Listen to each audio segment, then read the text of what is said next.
Delegasyon gikan sa DOST PSTO Surigao del Sur nagpaigadyo ng benchmarking sa PRISM.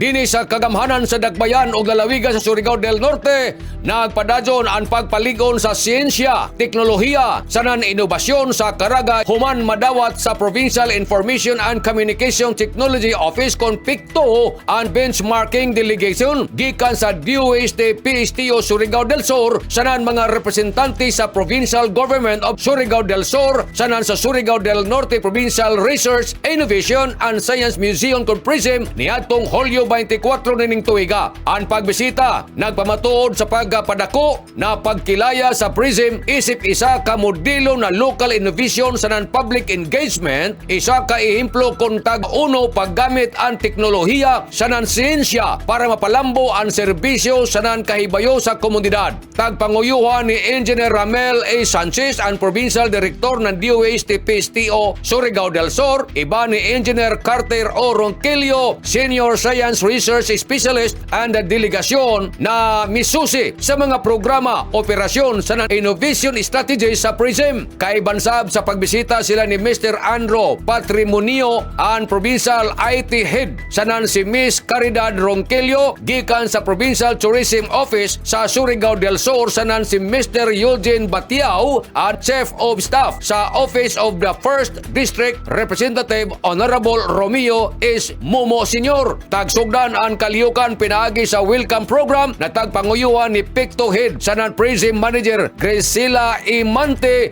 diin tagpakilaya ang mga inisyatibo sa nanpapil sa PRISM sa pagpalambo sa siyensya o teknolohiya sa nan-innovasyon sa probinsya. Tagsugdan ini sa pagrepresenta nila ni Engineer Julius D. Kagampang sa non-Engineer Roger Jr. H. Abosiho sa overview sa PRISM, samtang si Mr. Arturo M. Cruz nagapadayag sa kasaysayan sa pananawon sa museo. Nahimong sentro sa benchmarking sesyon ang makahuluganon na diskusyon kabahin sa pagtukod sa pagdumaya sa Science Museum Innovation Center, funding mechanism, governance structures, operational strategies, sanan mga oportunidad para sa umaabot na kolaborasyon. Pinagi sa paggabinayluway sa mga kasinatian, nakakuha ang delegasyon ng bililhon na mga ideya na mahimo na makatampo sa pagpalambo sa tagsugyot sa Surigao del Sur Provincial Innovation Center. Isip simbolo sa inobasyon, sanan panag-iban sa taghatagan ang mga bisita ng customized souvenirs token na taghinang gamit sa PRISM 3D printers sa non-laser engraving machine na nagpakita sa abilidad sa probinsya ng digital fabrication sa non-moderno